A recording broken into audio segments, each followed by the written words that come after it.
Welcome back to Yankees Farm Report. I'm Marcus, not Carlos. As you can tell, Carlos isn't with us tonight, but we're lucky to be joined by Bobby and by Nick. And guys, thanks for joining tonight. How are you doing? Very well, thank you. Good. Oh, he's amazing. All right, glad to have you with us. So tonight we're going to talk a little draft because the MLB draft is coming up on Sunday night. We're going to talk a little bit about the upcoming trade deadline and how both of those things are going to affect the Yankees farm system. Before we do anything, we want to thank all of the channel members for their contributions, helping to keep the lights on. The people who will like and share and subscribe. And if you have a Yankee fan in your life who hasn't watched us before, send this along. And hopefully we give them something interesting to watch and to listen to. Carlos also likes to talk about injury updates, and he sent along a few. Some names that we've discussed so far this year a few times. Henry Lalane, he's getting closer. He's throwing live BP still, getting closer to rehab assignment here. And speaking of rehab assignment, Alan Facundo, that's another name to keep your eye on if you haven't heard it before. He's looked really good in his rehab, and he'll be probably making an appearance with a full season team in the short term. And speaking of that, Enmanuel Tejeda, who is a guy that I was looking forward to at the beginning of the year, getting healthy. Looks like he's healthy. He's playing for the FCL team. And again, he might be with a full season team coming up shortly. All right, so talking a little draft tonight.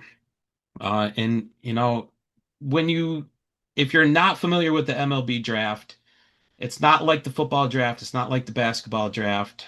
MLB has made it convoluted enough that even for fans, it's hard to understand. And from a Yankees perspective, because they've had the audacity to try to win, they won't be picking until 39th on Sunday night. And that is because as a repeated taxpayer, their first round pick drops 10 spots. They would have picked 29th as the runner up in the World Series, but they'll be picking 39th. They also have lost two draft picks from signing Max Fried because he was a qualifying offer free agent.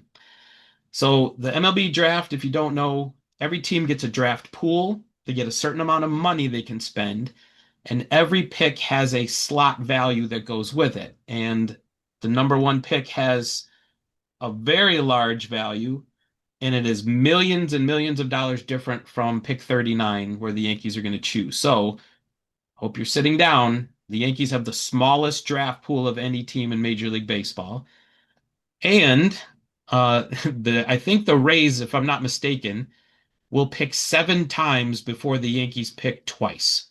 So, with all that being said, it's a challenge to try to think about who the Yankees are going to take at 39. But let's ask you guys, Bobby, we'll start with you. If you had your choice, you get to set the direction for the strategy. How would you approach the first pick in the draft for the Yankees? Oh, thank you. Um, you know, it's quite interesting because I have a feeling, this is just a personal feeling, that they might pick someone, they're like I said, they're pick 39. Wouldn't surprise me if they pick somebody who's ranked like in the 50th to the 60th, 70th, try to pay them a little less money to use that money elsewhere. Myself, if I had to pick somebody, and I'm usually like the college players, Tate Gray, high school catcher from Iowa, who put on a show at the combine a few weeks ago. He had exit velo over 110 miles an hour from both sides. He's a switch hitter, both sides of the plate. I don't think he's going to be staying at catcher. I think his body is just meant for the outfield, possibly first base. But tremendous athlete, and I don't think he turns 18 until next month. Yeah, young for the class. He's very young for the class. He would be someone that I think that they could possibly look at, and possibly even because he's, I think, depending on the service you use, somewhere between 65 and 100. Um, I don't think his commit to college is a hard one. Like you just mentioned, the draft pool money. the 39th pick is at 2.5 million. Um, if you pick somebody, let's say at the 55th pick, it's like 1.75. So if you're going to be picking somebody who's ranked a little lower, you could possibly save some money there. So that would be my pick, but I don't think that's I don't think personally that's the way they're going to be going. And, that's something that makes the draft a little more interesting now from the college side of things with the NIL money. And this won't be for every college. It's not like football, it's not like basketball, where a small school is still going to throw hundreds of thousands of dollars at a kid. But your bigger programs, if you're a kid like Tate Gray, who's jumping up draft boards, you could get to a draft slot where your NIL money is not that different from the slot money, and therefore you could bet on yourself and say, I'm going to go to school and maybe I pop here in these next 2 years and I'm a top 10 pick and I'm making millions of dollars more. Plus I pocketed my NIL money. So that gets a little tricky now. And I just looked, he's an Oregon commit, and you know who funds Oregon. So I'm pretty sure the money's there. That's a good point. All right. So Nick, what's your preference? Position player, pitcher, college, high school? Which direction would you like to see? And we're so stacked with pitching right now throughout the entire minors. Um, I like to see them invest in hitting, but I could see them going pitching as well and just kind of building a factory and trading for guys at later on in their points. Because their pitching development is far by far and away better than their hitting development. Um, I have a personal preference on who I would like them to pick. I like them to go and pick Quentin Young. I think that would be a great pick for the Yankees. Do I see that happening? No. If I had to guess, I'm gonna go Nick Becker. I kind of said it before, I think in a couple episodes prior to, but I just feel like the Yankees like Nick. As we're doing, just want to say John Carl Stanton just hit a 3-run home run, so we're up 4-0. But Hey, some um, good news. We'll take it. yeah, great news. Anyway, But yeah, at the end of the day, I think Nick Becker just makes a lot of sense, man. I think he's that prototypical kid from New Jersey. You know, he's a little bit bigger of a shortstop. It's not like a short kid like Anthony Volpe. He mans the position well. I heard he's pretty good in the clutch, and he's a kid that I just think that I can see the Yankees kind of going with. You are singing my tune because Nick Becker is my guy too. And what you said about Quentin Young, I don't think he's a Yankee type pick, even for the explosive tools that he has. But I think Becker is. And that's a kid who is big, but can't looks like he can stay at shortstop. And if not, I think third base gets this. That used to be an insult to say, well, he might have to move to third.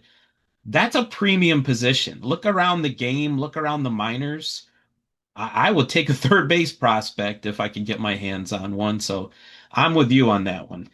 Um, no, there's a name for me, and I'm just gonna bring it up because I'm gonna say something blasphemous. But I'm a hitter guy all the way.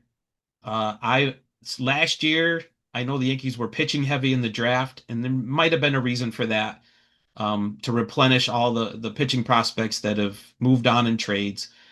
But I believe in getting your bats early, and they've had so much success in developing arms with later draft picks. Got one starting tonight, and you got one starting tomorrow. And Warren and Schlittler were both examples. And I usually am a sucker for the high school age kids because you get more time for development. But Devin Taylor from Indiana, if he got to 39, when I watch him swing, and maybe this is the blasphemous part, I'm not saying he's this, but that swing looks like Tony Gwynn. And there's some pop in that bat too. I know he's probably a corner outfielder, and that's not what the Yankees do. They usually go up the middle.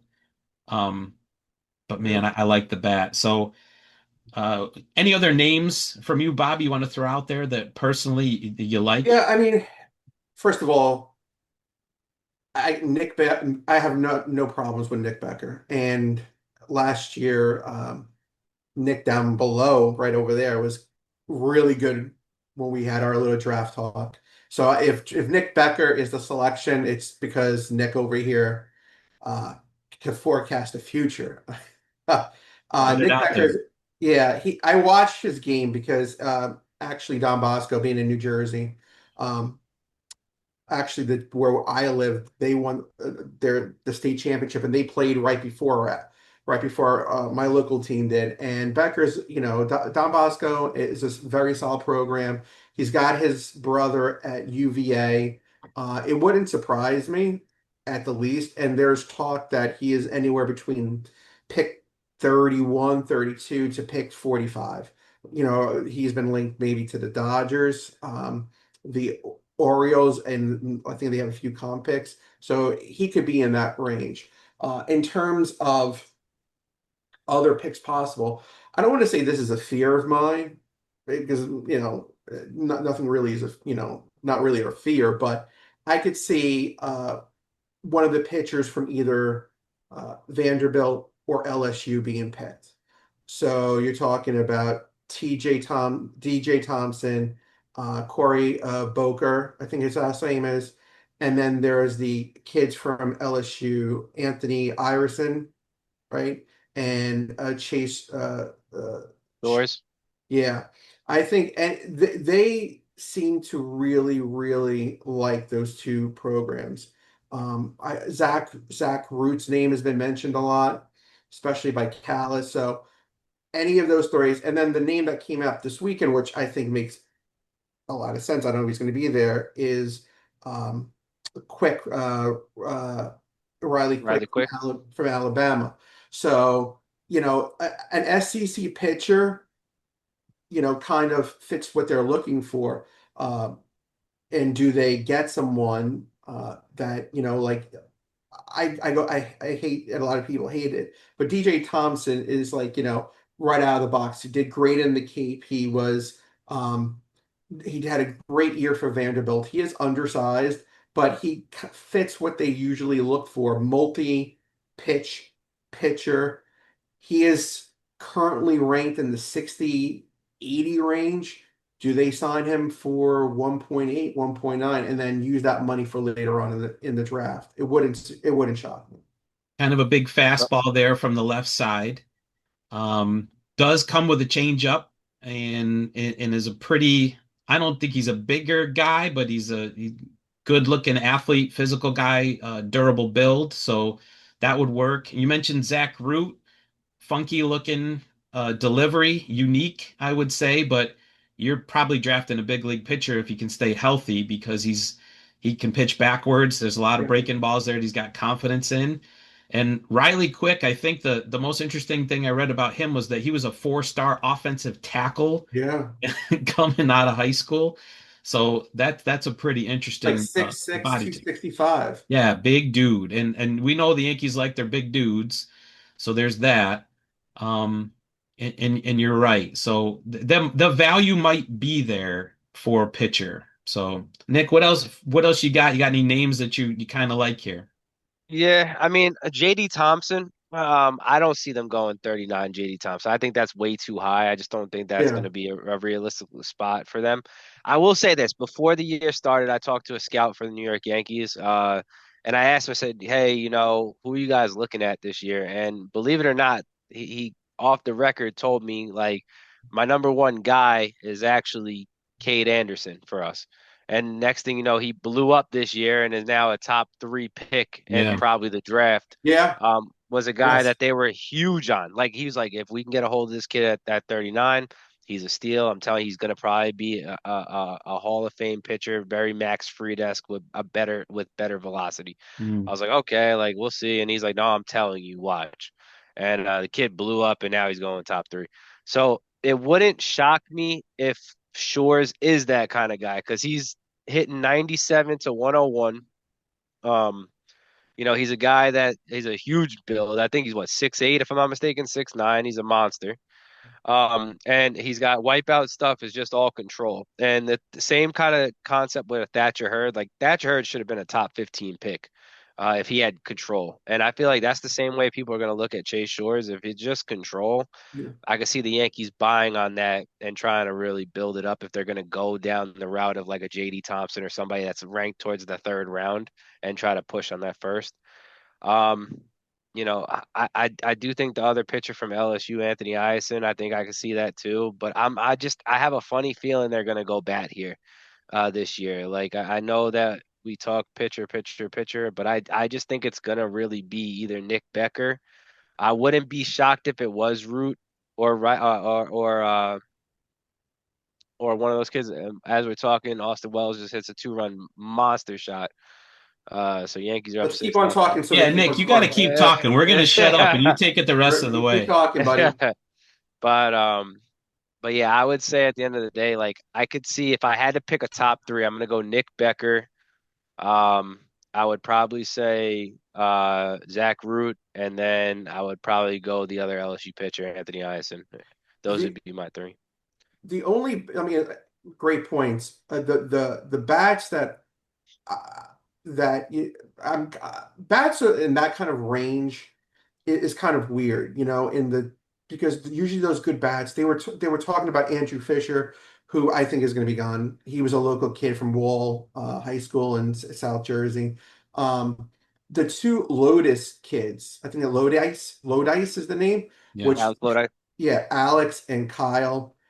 It wouldn't, Alex I think was a finalist for the Golden Spikes, and he was a top three finalists, I believe. And then Kyle is at LSU, I mean LSU, Georgia Tech. Both of them played on the Cape. Both of them, I'm sure the scouts have seen, and they're both kind of the same build. They're middle infielders, could probably play third base, probably play the outfield. They have 15, 20 power, and probably could steal over 20 bases. The question, and this is that I always have about bats.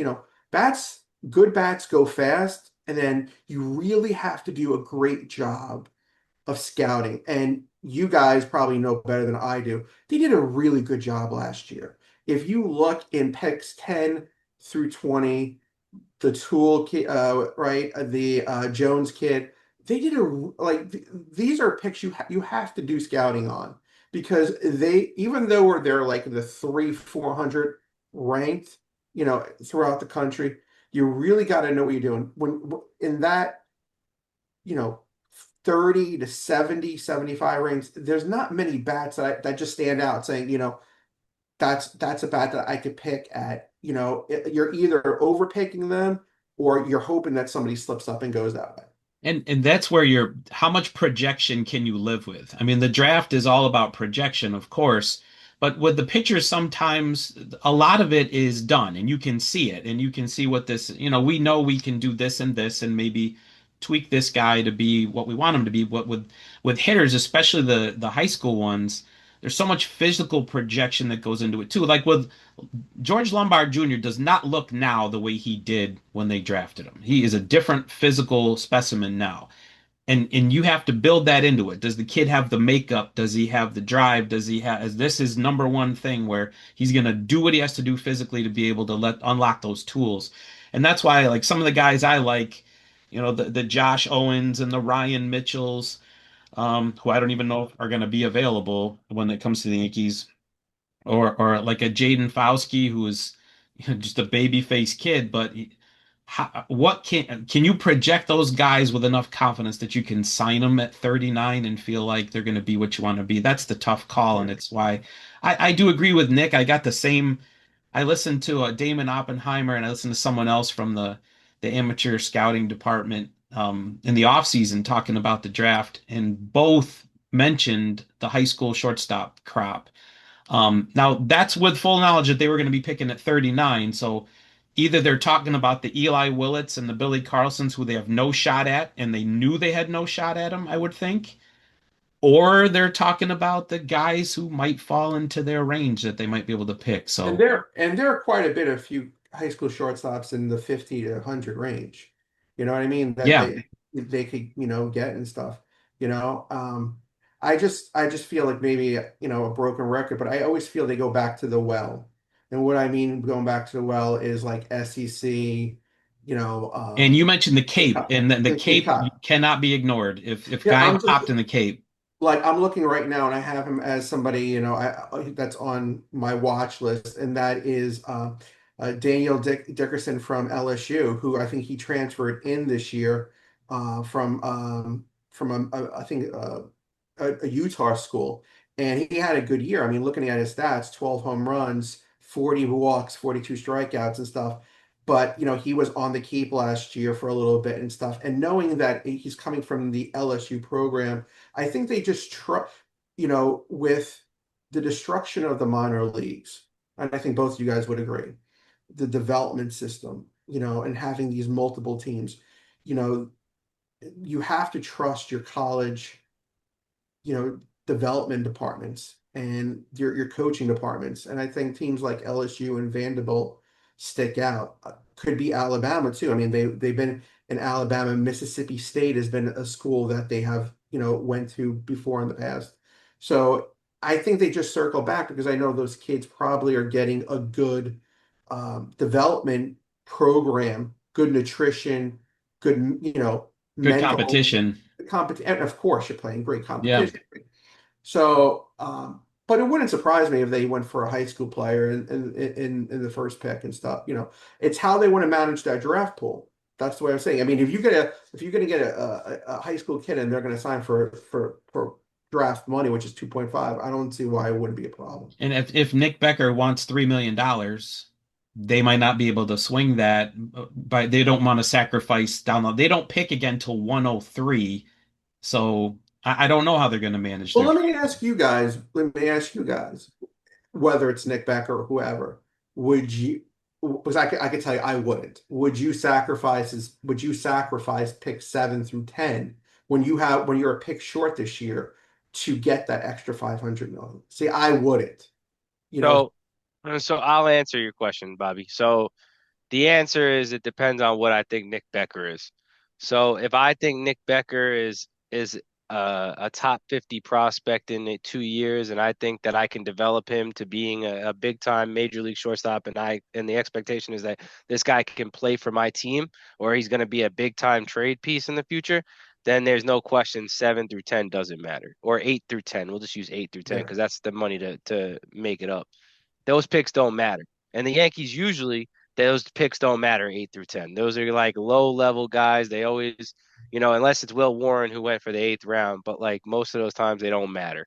Usually they try to do their damage on rounds 5, 6, 7, amongst there. So the answer to your question is yes, I would be willing to throw away that portion of the draft if it meant signing a guy that they feel like has that ability to become an everyday player. I'm going to agree with that take. And what do you think about? So this is kind of. I'm going to ask a question that I think I already know the answer to. You drafting the best player available, or it's not again like football or basketball where that's all you're doing because the chances of you not signing the player you draft are almost nil. In baseball, there's a very real chance that you might not be able to sign that guy, especially when you're taking them further down in the draft. How much does your organizational need at a position or position group come into play when you're making higher choices? What do you think about that? I see. I disagree with that because I mean Bobby started off with an outfielder, right? Um, we don't need outfielders. In my opinion, the Yankees are so stacked in the outfield right now, and even with prospects, that it's not really a need to, go up and take an outfielder. If anything, like you're saying, I guess on need, it would be infield because the Yankees desperately need, in my opinion, coming now is they need a second, a shortstop, and a third baseman, including like, I think I've given enough rope, and I've been one of the people that said you got to wait till year three with Volpe. You got to wait till year three with Volpe, and listen, it just hasn't been what the Yankees expected it to be.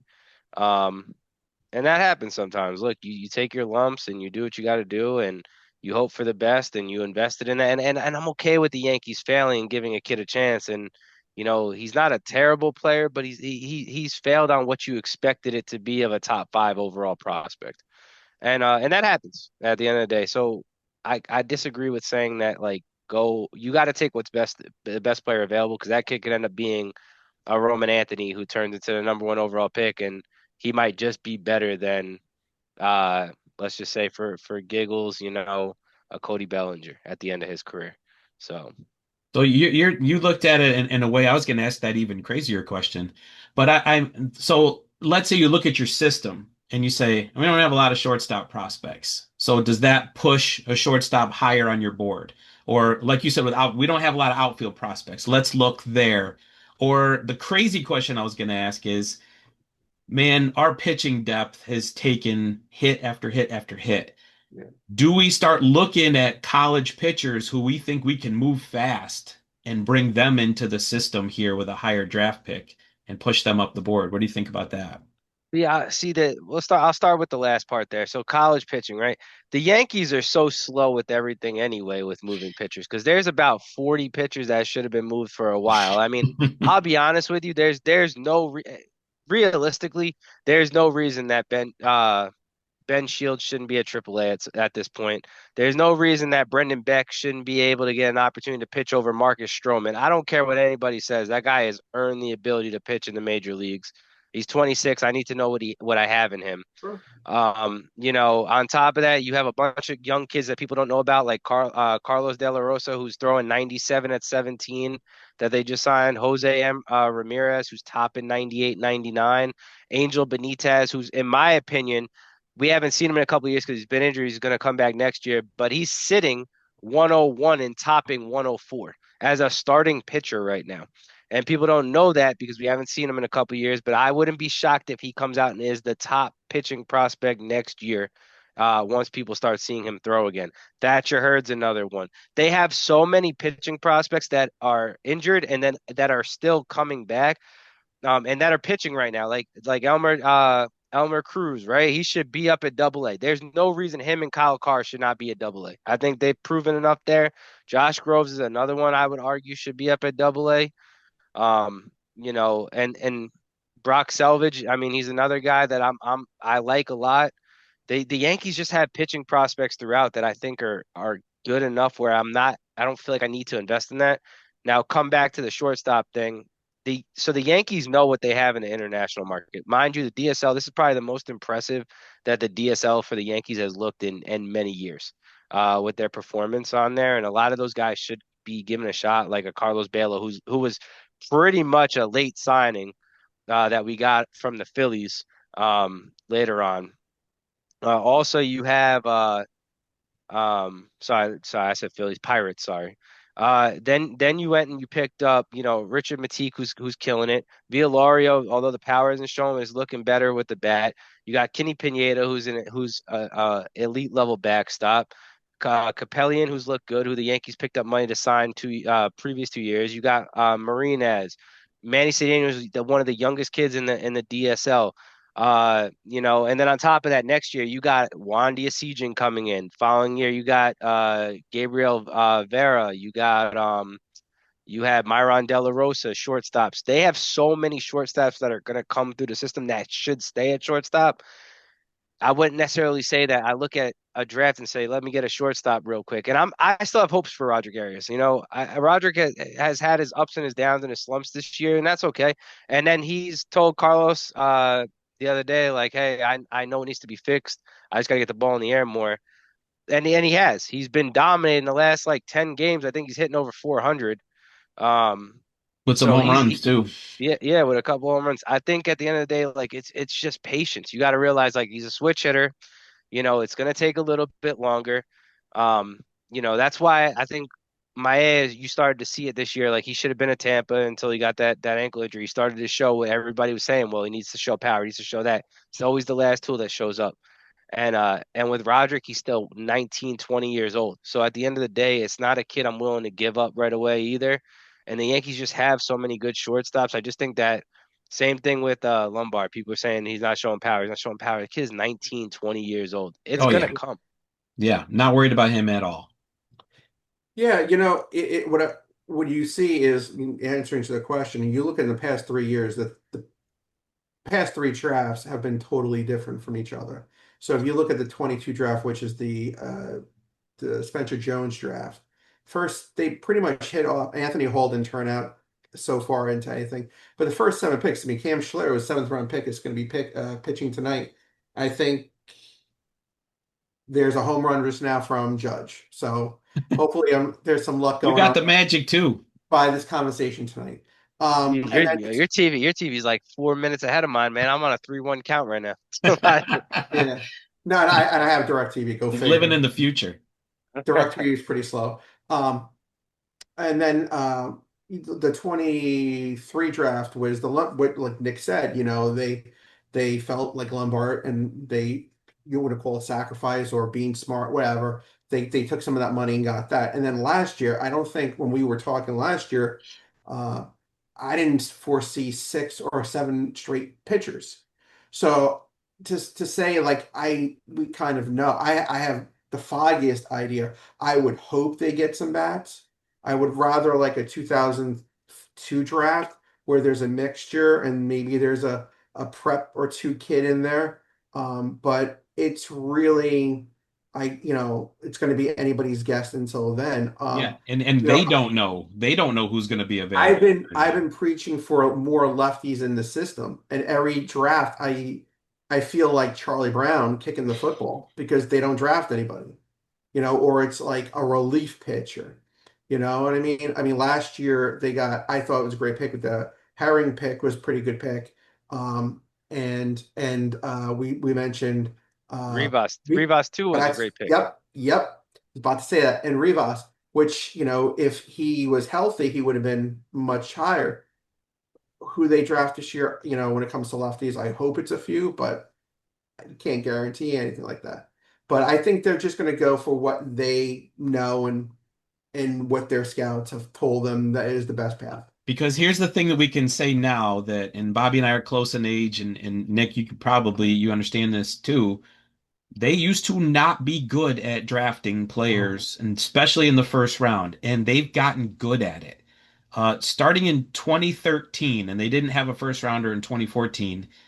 Every one of their top picks made it to the big leagues. And again, in football, if your first round pick doesn't play in the league, then you really screwed up. But in baseball, it is not a guarantee that the kid you draft makes the big leagues. And they've had their top pick get there every year. Now, except for that 21 would be their last debut. And the other three are Spencer Jones, George Lombard Jr., Ben Hess, arguably top five, definitely top 10 prospects in the system. So they've gotten good at it, and that at least gives us something to have some confidence in. I mean, if you look at the drafts between '04 and 2010, we picked, I forgot what his name, Henry something. He CJ was, Henry. yes. And Now, then, at least you can say CJ Henry turned into Bobby Abreu.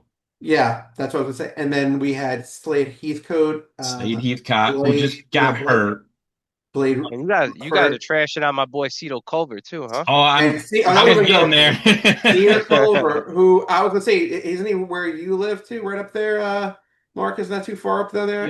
He's north of where we are, but yeah, that was not my favorite pick, Porcito. Now, I think that was one of those, and not to get off on a tangent, but I compare him to Kyle Holder, where it's like we think he can play shortstop, and I think he could too, but I don't think he could hit. And the same thing with Kyle Holder. So those kids were both shortstops, but just not offensive players.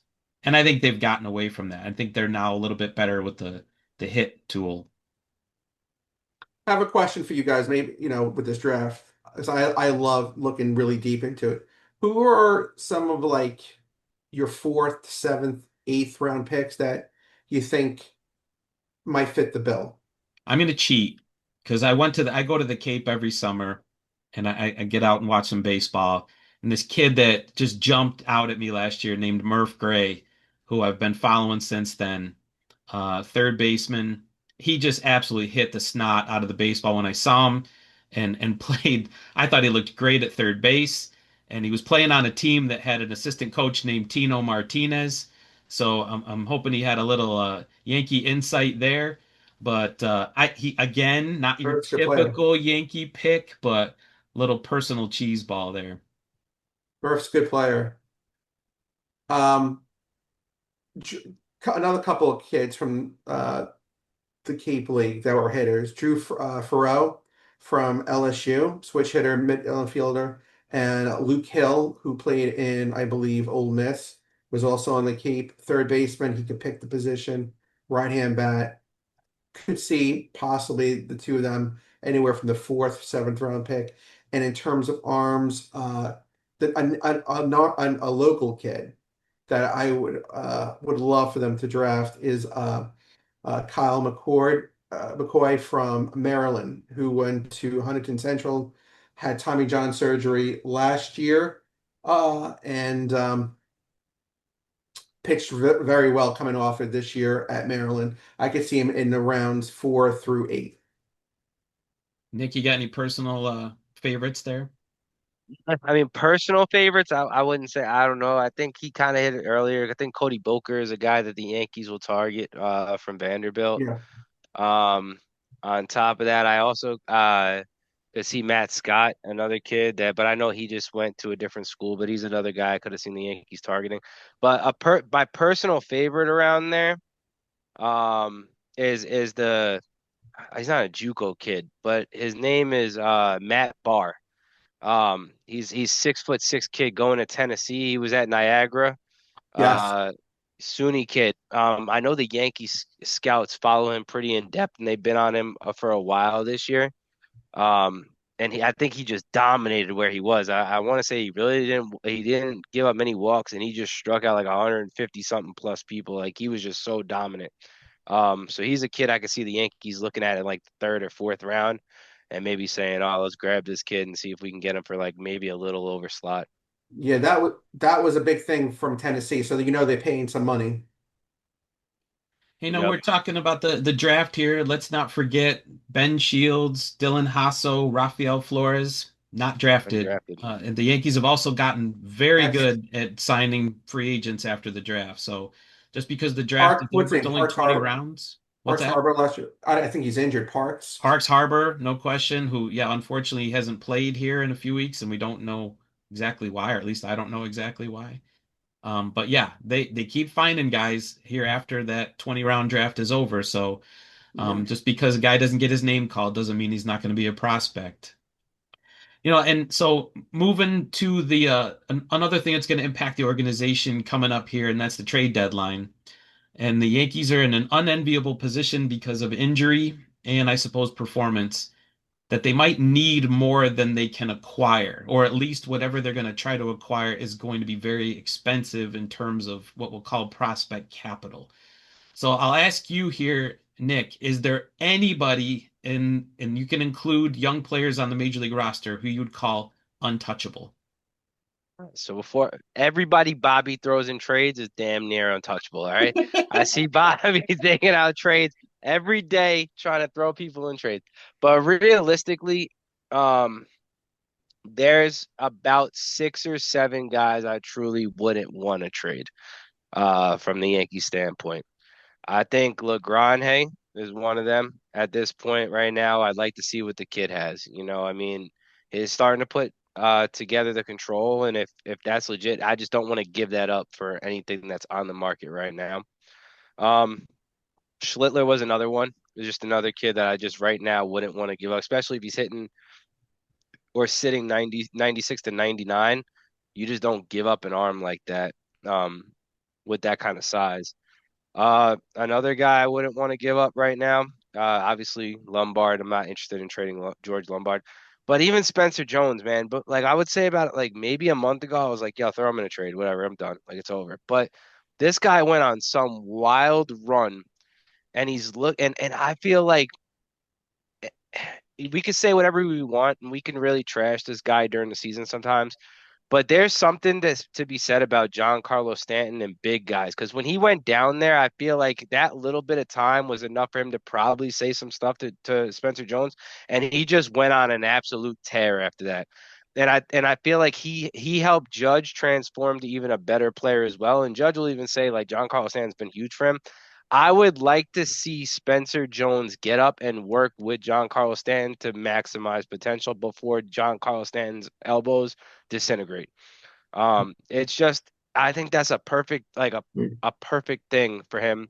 I'm not gonna add in Dominguez because I think Dominguez is for me is untouchable. What he's shown this year, you don't find that at anywhere else. And then I don't want to give up Roderick right now. I think you'd be selling too short on Roderick right now. This is not the right time to trade him if you were to make that move. But I'm not gonna say he's untouchable. The other guys I wouldn't trade right now. is I wouldn't give up Carlos De La Rosa. You just don't find 17-year-old kids with a 97 mile an hour fastball that you paid 400,000 to. That kid is like elite level stuff. And I'd probably still hold off right now on Elmer Cruz and Lalane and Bryce Cunningham. I think those three arms too are arms that I just wouldn't be interested in trading. Everybody else, for the right price, it depends on what you're looking at.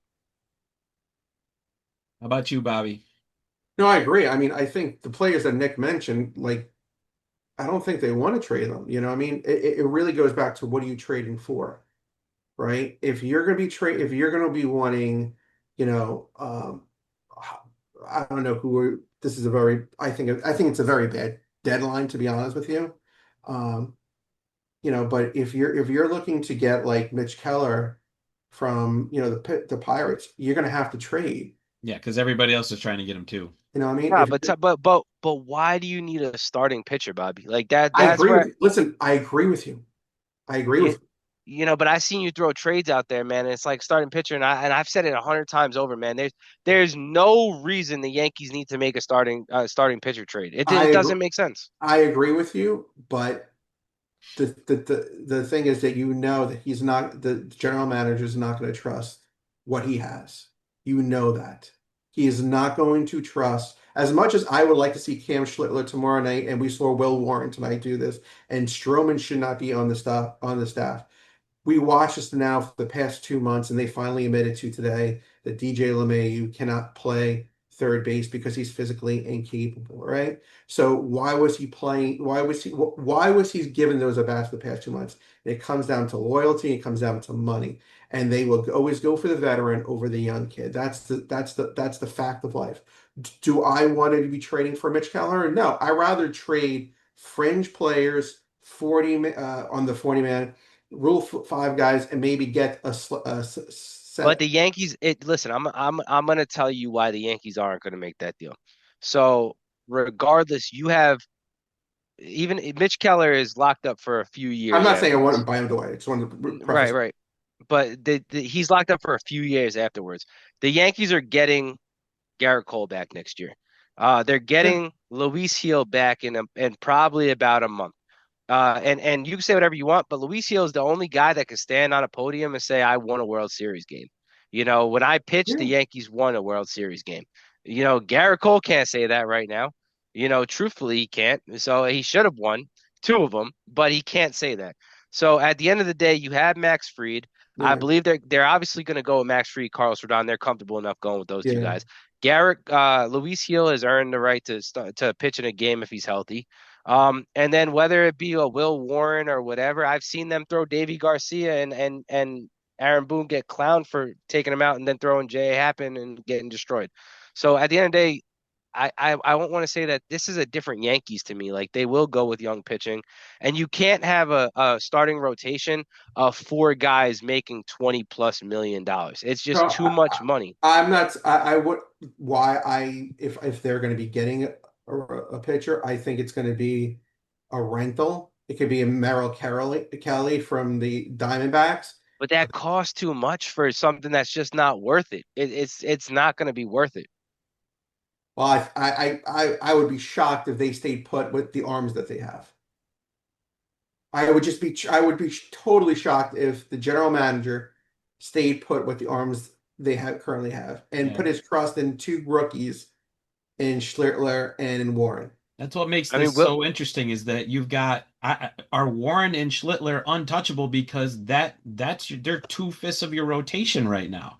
And if you can't trade them No, unless you you get can't. someone who's got years of Right. control and is better than both of them. We don't know what Schlittler's going to be, but Will Warren now is a Yes. major league pitcher. Yes. We don't know how many bullets he's got left, and the same thing I guess would go with Schlittler, but I don't know that you can move those guys. Now, no, Carlos would probably throw Yeah. me off Will here for Warren's saying out this. there. Sorry, go Yeah. ahead. What's No, that? I don't want to cut you up, but Will Warren has proven to be healthy so far throughout his whole minor league career. He's done that, and I'll say right now, Will Warren reminds me a lot of Hunter Brown. Everybody wants to say, Yes. "Oh, Yeah, absolutely. wants to say, "Oh, Michael King, Michael King, Michael King, Michael King," but he actually his trajectory reminds me of Hunter Brown, Yeah, where he threw to like a 5 ERA, then it went down to a yeah. 3.5 ERA, and now he's damn near a fucking Cy Young Award candidate. So he's a guy that and the Yankees have already expressed that they felt like he was untouchable last offseason. So now that he's starting to perform some way that you can see, a guy that's coming out there, I don't see any way that they trade him. And that goes for another guy who's unhealthy right now. But Chase Hampton, I'll tell you right now, I guarantee the Yankees would have felt confidence throwing Chase Hampton out there had he not gotten injured. He probably was your number 2 or 3 starter the way that they were talking about him in the offseason. Probably I mean, true. I don't even think starting pitcher. I mean, I think if it falls to them, I think multiple relief pitchers and a third baseman is still a higher priority. I think the starting pitcher will come if the opportunity is there. I So don't I don't I think there's going to be an overpay on anybody. if you start thinking about realistic trade chips, and let's say we're not trading young players off the major league roster, which I would not advocate for. Rice, Dominguez, the pitchers, I wouldn't trade those guys. Um, Cunningham's hurt, Lalane's hurt, Hampton's hurt. Who realistically are the trade chips, would you say? I mean, I would say I'm looking at my list over here. It would be as this is who I think he's probably offering in deals: Escara, Rodriguez, Peraza, Vivas, Pereira, Rumfield, Verling, Beck, and who else? Efros, because they're all in the minor leagues. Those would be people that are in the 40 or would be fringe 40 Oh, guys or would be Rule 5 guys next year. I don't think. only one of those guys hurts, in my opinion. Like, and that's Brendan Beck. Realistically, out of all those guys, I mean, every one of those guys, I'm okay moving. Like, and I would be completely honest. I'd be like, all right, whatever. If you move him, you move him. But Brendan Beck hurts because there's just something about this guy. When he's healthy, you cannot even square him up. It's like Max Fried. And I feel like that's going to be a guy that you move and you're going to look back and he's going to dominate somewhere and you're going to be like, God damn, we got to trade 17 prospects just to get this guy's 5 years of control from the Athletics because, he's just so dominant. And he's Oh, the he's going to one be a major guy. league starter. He's going to be a Yeah, major. and he's going to be dominant too. Like he just doesn't get hit. I don't care if he throw 91, 92. He doesn't get hit. It doesn't matter. And Cal Raleigh just hit a Yeah. bomb. Jeez. Yeah. All right, But magic's over. yeah, no, I mean, well, that was Bobby's fault, but It was 10-0. Now it's 10-3. but I mean, but that's the truth. Like he's the one guy, like out of everybody he just said, that would hurt. But I know Bobby's also mentioned Henry Lalane. That's another guy I just wouldn't He's move right well, now, this is man. the thing about it. He's a Rule 5 guy. You're gonna add him to the you think they're gonna add him to they're gonna keep a roster spot for a kid who hasn't pitched So, all this year? so I know more than what you know about Lalane. I know he's going to come back this year. He's going to go through his rehab. The goal would be to see him get to Hudson Valley, and then he's supposed to pitch in the Arizona Fall League. So he's 100% done. I mean, it's just asking a lot to hold a roster spot when these 40-man roster spots are gold. 100% he might be, but I know past history on how he keeps, the 40-man and a lot of successful players have left and got drafted over the past years on the 40-man. There's the one right now when the on the A's and stuff. Mitch Spence. Mitch Yeah. Spence, yep. And I'm not saying that he's, giving them away, but I think in the right package, he could be someone that they're looking at. I think that's what makes this deadline interesting is you have so many crying needs, but you Yeah. don't have, and I, with all due respect to the people we're talking about, the list of names that you gave, that's not bringing a lot back. You have guys who are eligible for the Rule 5, but you're also going to have room to protect them because you look at the 40-man roster right now, and until those guys come off the 60, there's space to protect these people. So I really don't know. I know that a lot of relievers are going to get traded, and they're going to hopefully guess right on the ones they bring in. And I do think there's no question after what they said tonight with Jazz is going to play second base, they're going to get a third baseman. It's just a matter of I mean, you look at the third base market, I right? think Suarez is their guy. I think that happens. It's just what the price is, man, for a guy that's Yeah. a rental because. He's having a monster first half. He's an all-star. I don't love the defense there. The question is now you're gonna have to go fix third base still in the offseason still. Which they Unless you're knew they had to re-signing do him. last year and they didn't do it. So Right. I had a scout text me today, DM me today, telling me that Griffin Herring is the most one of the most talked about ask in deals. that makes Yeah, but I sense. don't want to give that up. But I don't see there's I agree. you said it too. Like the problem is he could be the most asked about guy, but then I asked Carlos this question, who do you value more, him or Selvage? And that's a tough one because Selvage went out there and he was dominating at that level too. He's been actually good in double Would A you still. trade him or Selvich for 2 months of Suarez? But you see, pitch it's hard because pitching is That's what the they're in gonna my want. opinion right. It's hard because then you have to measure it like do you do you think either one of those guys are better than Ben Shields? I think probably Herring has the potential of all three of them to be the best. Okay, so then that's the question. You just talked about left-handed starters. Yeah. I mean I like Facundo a lot. I wish Facundo would have never got injured because that dude, you don't see arms that throw 97, 98. Like I said, at that size and just that I mean smaller guy, but he's just lights out. He was dominating.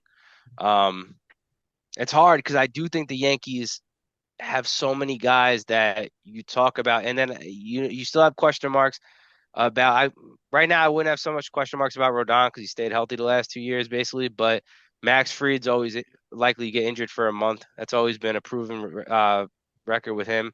I don't know how much Cole's gonna have when he comes back. I'm gonna bet on him because he's always been a horse, but you never truly know. Um, we have Clark Schmidt out next year. Luis Gil has never shown consistency to be healthy. So you're gonna need a 6, 7, 8 starter, and the Yankees have those arms, in the minor leagues. It's just who are you investing in that 6, 7, 8 arms? I Yeah. think Or if you they look will at by next year. And I if don't want to see Carrasco ever pitch for the Yankees ever again. I'll get angry. I'll break my laptop right now. if if you look, I posted this the other day. If you look at Cash's three biggest deals in the past 5 years, which is Gallo, um, And they all suck. Montas, and last year with Jazz, he underpaid, right? Or And he kept the guys out of those deals that he wanted to keep out of. yeah, so I have You a said he feeling. underpaid. Yeah, I mean, He lost every one of those deals. at the At the time, time, at the at the time, time, yeah. at that Not for me time, for yeah. Gallo because I first guessed that Yeah, one, at that but at the time. time, yeah, Now it's 3 years later. At that time, yeah. with the Gallo montage, I didn't want, first of all, I didn't want montage, but at that time, and then last year, you're That's an talking That's another thing, Bobby. Before I don't mean to cut you off, but I'll tell you right now, if Hal Steinbrenner allows Brian Cashman to ever trade for a starting pitcher ever again, I've been saying yo, that. yo, I will literally be the most pissed off Yankee fan that you will ever see in my life. Like, yo, this guy should be like it should be illegal in New York State. Should be a Wait, crime for him to be able to trade for a pitcher at the I starting want to deadline. preference sense that though. I want to preference that any starting pitcher who holds value. Like if maybe I don't know if you remember. Do you? I know Marcus does when he traded for Brandon McCarthy. Remember that? Yes. Yeah. Yeah. Yeah, that kind of a move where you're going to get a pitcher and you're not trading much, and you think you can unlock something with him. It was the ground ball, if you remember. That's fine. But any other starting pitcher, whether it was Sonny Gray, whether it was Montas, right, whether it was J Happ, it doesn't work out. They used to unearth guys every year. Yeah, Sean Chacon or somebody like that, or yeah. bring in a Freddie Garcia Mhm. or Bartolo It, it Colon. That it doesn't really happen anymore. So it doesn't work out. I it's mean, to what me, I think the only thing they can do here, and I'll duck after I say this, is Hal's gonna have to say we'll pay for guys that we bring. So McMahon or yeah. Hayes at third base, we'll just take their money and therefore we don't have prospects to trade. Or is there anybody out there in the pitching side where we'll take their money Well, and then Seth we'll do it? Lugo. Yeah, right. So that's the only pathway I can see where they can get No, I somebody. don't think he wants to trade prospects that have No, value. I don't think so either. And I think he has enough 40-man fringe guys or potential Rule 5 guys. And I'm not doing cartwheels over those three players that you said, but realistically, it's that or you're going to be paying a premium, getting it into a bidding war for players, um, and I don't think he's going to do that. I think they capped this winter at a certain number, which is like I think their payroll is at 306. That he might have 20-25 million dollars to add now. And remember, salaries are less because you're only paying 2 more months. Yeah. You're paying the August and September salary that you could add some players. Now, if Yeah, you're the Yankees future money, screwed up by not moving Marcus Stroman too. Like they had an oh, opportunity, in my opinion. That right now, I see the I don't know what the Royals do if they buy or sell. They still believe in themselves because they came on late last year. But they had a kid, and I was telling Carlos this too, man. Kendry Churio, he's a kid in the DSL that now they're moving him to A ball this year. He's 17-year-old arm. I was like, yo, if I would eat some of Marcus Stroman's money, trade him there. They need pitching. Pick up this DSL kid that nobody knows about yet. And now this kid's going to A ball already. And now you're not getting him for Marcus Stroman. It doesn't matter. Like that's a guy that they're going to value as a high-end pitching prospect. That was like our Carlos De La Rosa this year. And it's just, you got to find that stuff and move quick on that and stop being, in my opinion, I feel like it's just laziness. Like Brian Cashman does not go around and look at the minor leagues, and he's not doing this, and and, and that's my problem with Brian Cashman is that I feel like it's a laziness and it's based off of somebody else's work, and he's getting credit for it.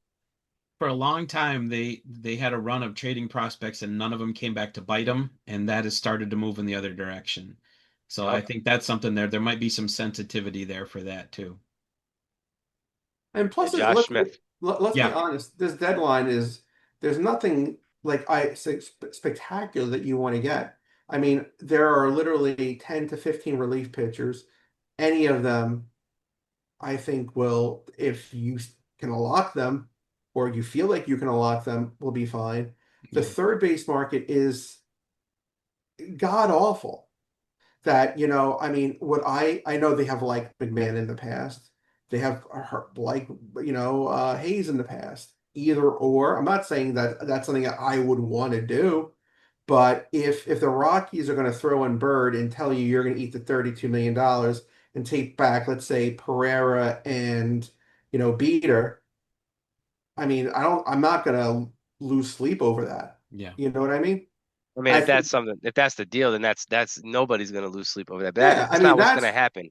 that now with the Rockies and having Manford's son running the place, they might just want to get rid of money. Who the heck knows? I don't, we don't know that.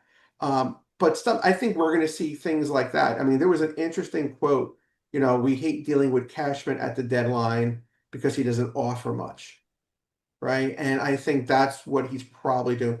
And he is still from the old school where control in terms of a player means more than possibly even talent. You know what I mean? So if I'm going to be offering you Pereira, right? I'm going to tell you you have 6 years of a player who's 24 years old. Well, they're going to tell you he has no value. Well, I'm going to tell you you could probably move him to get somebody possibly better in your system if he performs in 2 or 3 years, which you now have that control. That's how I think he sells it, and then GMs finally give in. But I don't foresee something quote unquote big happening. I don't think they want to move that. I don't think they want to move Spencer Jones.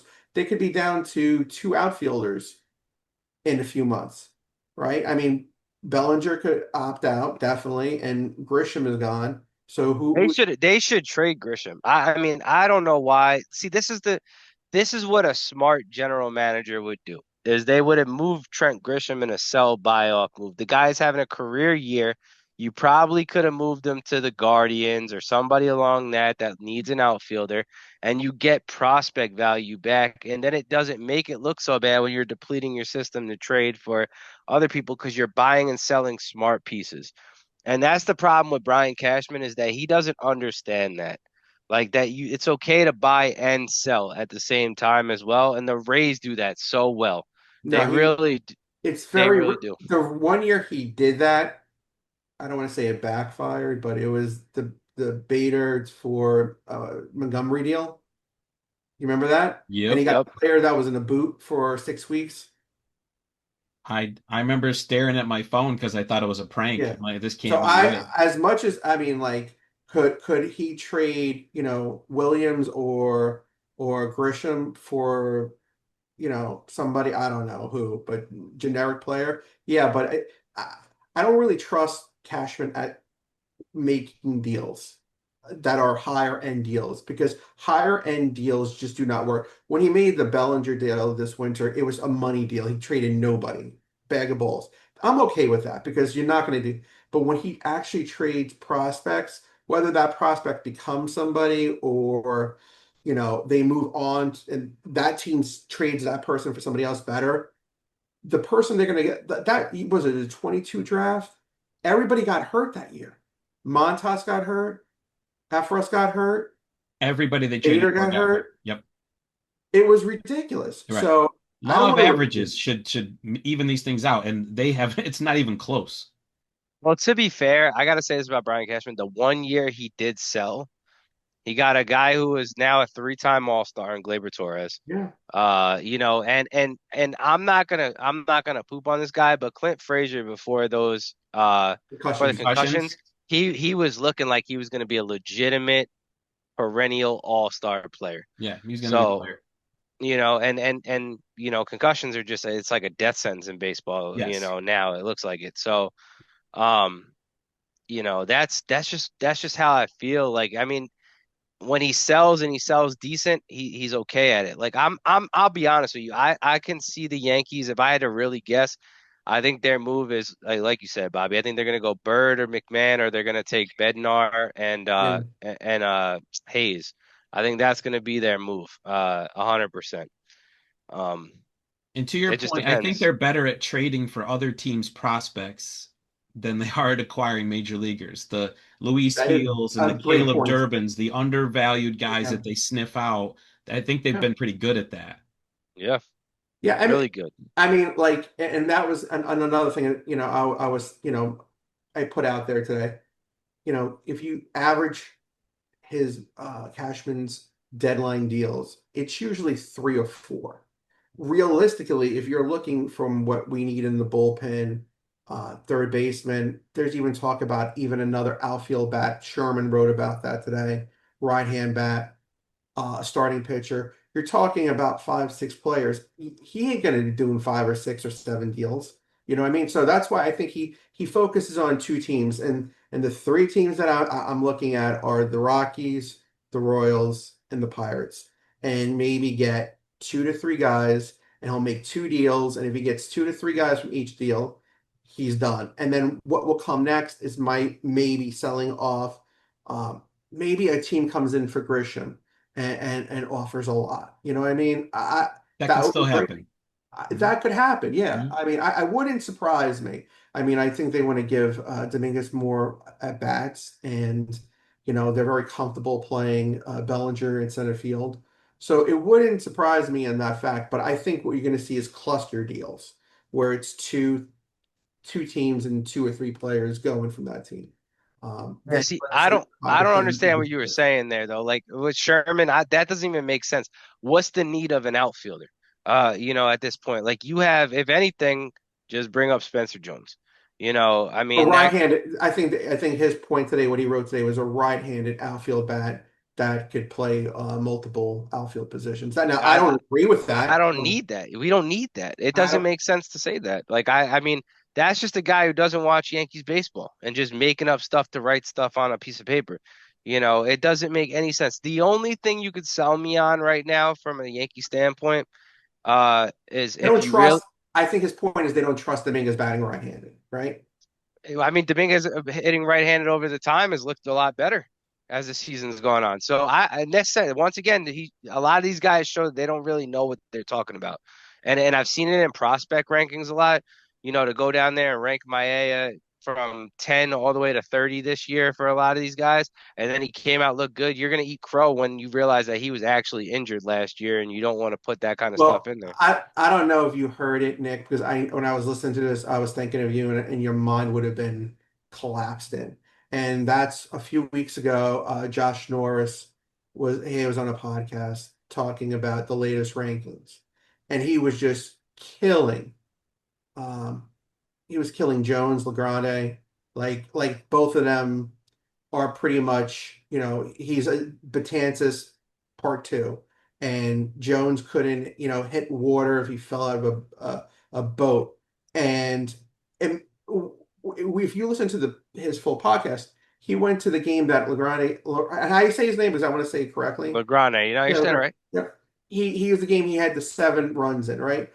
If you saw the review yesterday from Keith Law, he was at AAA, and same thing. This is not anything new from what these publications do. And I don't want to start rumors and stuff, but I always put out the joke. I really wonder the Dodgers, the Rays, do they pay these publications? And this is a joke. This is not being serious. Do they pay these people to write that stuff? Because Rock Reggio, say whatever you want to say about the kid, and somebody posted this and I retweeted this yesterday.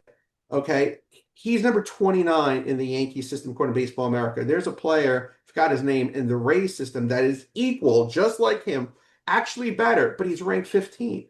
So what are they seeing? What are they doing? Or what are they feeling? And somebody I trust, I talked to, and it says that a lot of Yankee people sell bullshit. And a lot of these publications are tired of the bullshit. And this is Right. no offense, because I know you have a lot of friends in it, in the system and stuff, and all power to you. I'm just hearing what I said. They said they're tired of the bullshit on hyping up players. My response to them is perfect example is the Spence kid, right? Who was a Rule 5 guy, right? And with the A's and Sears. There are players leaving the system that you're saying that's bullshit, but they're going to other teams and doing very well. So We you can go may back decades and find guys that they did not rank highly who ended up being good right, and major that's my leaguers. point. You could And say to me, it's all bullshit they're yeah, telling you. I'm telling you when they either get traded or leave the system, or this year, we could have this could be, I don't know if Warren gets into the top three, but this could be our third, right? What is it? Last year we had two, right? We had Gill, we had Hale, and we had Wells for Rookie of the Year. yeah. This could be Warren for Rookie of the Year. And did we have somebody 2 years ago? No, he wasn't a Rookie of the Year, but Clark Schmidt. Andujar and Clark had a Andujar. good Andujar. Yeah. Who was it? Andujar? Andujar was Yeah. more recent, but he came in second Right. in Yeah. rookie of the year. But 3 years, no, I remember the thing. It was 3 years of producing a starting pitcher. It was Schmidt. Last year was Heel. This year is Warren. So you can't say that the Yankees are not producing stuff. What other teams are producing at that kind of rate? And plus, like I said, Spence and Sears and Michael King, who are out there and this stuff. And yet you're thinking that you're just hearing bullshit from the Yeah. Yankees And the guy. Yankees are not a second division team. That we're talking about a contender that's bringing these players along. So Yeah. And I'm gonna put y'all onto something right now, and I'll put everybody on since we're on here.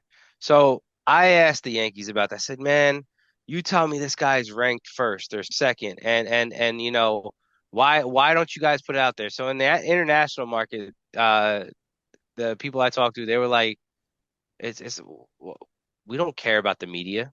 We don't care where they rank these kids." He's like, and a lot of that is to our benefit because if you rank a kid one, guess what that means? That kid's gonna get more money. So if you're gonna rank a kid one, now Baseball America, he's like, I could go to Ben Badler and say, yeah, Wandy season is the best thing since sliced bread. And guess what? If I got Wandy at a deal for 3.5, now everybody's hyping him up. Guess what? Where his number goes to 5 million. Yeah. He's like, so we don't necessarily care. Sometimes it's a ploy, sometimes it is whatever. Like I don't care to tell the media who's good and who's not. Because if I tell you every year that my kid's the best, the best, the best, that's bullshit. Not all my kids are going to be the best. They're not. But the way that we treat international is in the draft. If I told you, Bobby, you can draft the 10th best kid every year, would you be Yeah. happy with that? 100%. Sure. In the draft. But here, the Yankees get the 10th kid like Manny Cedeno, and you see everybody on Twitter, he's only the 10th best, blah blah blah, so on and so forth.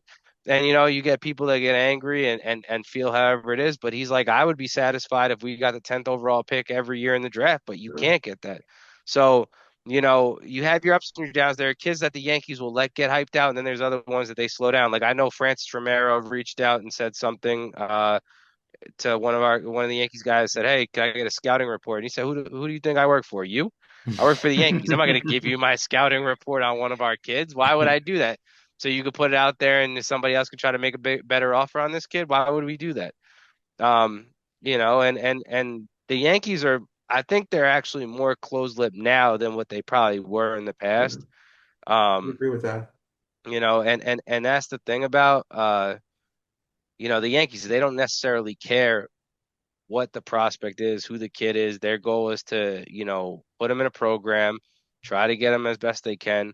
I feel like I said, our biggest issue right now is not even our scouting. Our scouting's very good. I think it's our development of hitting. That's Yeah. where we really need to to to work on. And like I said, Spencer Jones, whatever he did, I'm impressed, man. There's a guy that I think by August could see time with the Yankees and maybe be our center fielder. And Let me just jump on this question because jump on what you just said. There's a good possibility there's going to be three guys, Reggio, Jones, and Flores, who are going to hit over 20 home runs, possibly over 25 home runs.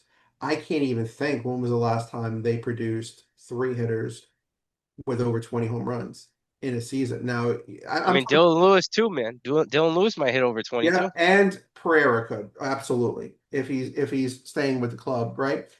It's quite amazing to see that. So I think you know I I think we need a little more time on the hitting, but I think the hitting is getting there, or these hitters are turning the corner. You know what I mean? Like Spencer Jones right now in AAA, he's going to kill AAA pitching. He's just going to kill AAA pitching because it's mostly guys who are going to be who are 4A guys who are hanging on there. I Those would guys like are dominant. what's that? Those guys are dominant down there. No, I don't think that is good as the double A guys. Alan Winans went like 35 innings without giving up a run. I mean, that guy, and he came up here and looked like, he was He was throwing like, Bobby fucking Malone underhand, you know what I'm batting saying? practice. I just wondered, do they get the chance? Do they get the chance? Does he get the chance? So So it's I just think that when the Yankees acquired Joey Gallo, I don't think that was a good time for them to have a three outcome hitter. And yeah. maybe Jones is a three outcome hitter, but their roster is more amenable to that now. Where if you just cover your eyes for the strikeout, there was a time when you couldn't abide by the strikeouts because the rest of your lineup was like that. I don't think that's their construction, so maybe that's a different story. And I I will mean, say for anybody who's gonna to your point, Nick, and to what we've been talking about, it's the culture of prospect writing and ranking to put numbers next to kids. It messes with your head. You start thinking about those numbers as being ascribed to a person. Don't try not to pay attention to it at the trade deadline.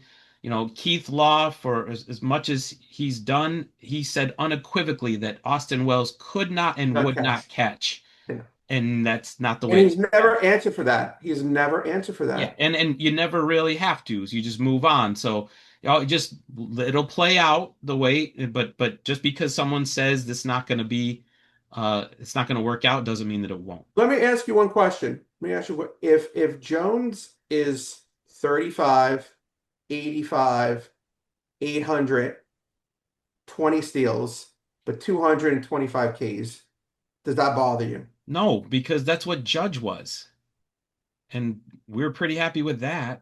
So I'm not. If you I can, if also the don't think he's outs a are going to be three outcome hitter. strikeouts. What's that? I don't think he's a three outcome hitter though. And No, he I might think not he's not a be. I walk That's think the guy. he's other way thing. He different. might not He's be. not. He's not a. I So agree. I don't think he's Joey Gallo. I think people are, just looping him in there because he had so many strikeouts. I actually think he's better than Joey Gallo, tremendously better than Joey Gallo. And you got to realize he only started hitting like 3 years ago. It wasn't, he was a pitcher. I think he has to have the walks that Gallo did because Gallo did produce walks. Same thing with Kyle Schwarber, right? If he and produces that kind of walks, and he's got a but really but good he's sense of the strike vastly a zone. better athlete than two of them. And Vastly. Gallo in Texas was a good player. Yeah. That's a 3.5 win player. I think we take that. Yeah. No question we take that. So I'm convinced he's going to get an opportunity. I don't know if it's in New York or not, but he's going to get a chance to show if he's a big league star or not. All right, guys, great conversation tonight. Thank you so much for having me on. Thank you for being here. Same with you, Nick. Make sure everybody likes and subscribes if you haven't subscribed. Uh, so Carlos probably be back the next time. And next time we meet, the draft will have happened. We'll have more to talk about. So, Yeah. guys, thanks again and have Thank a you so great very night. much. Have a good night, guys. Take care now. Bye bye. Good night.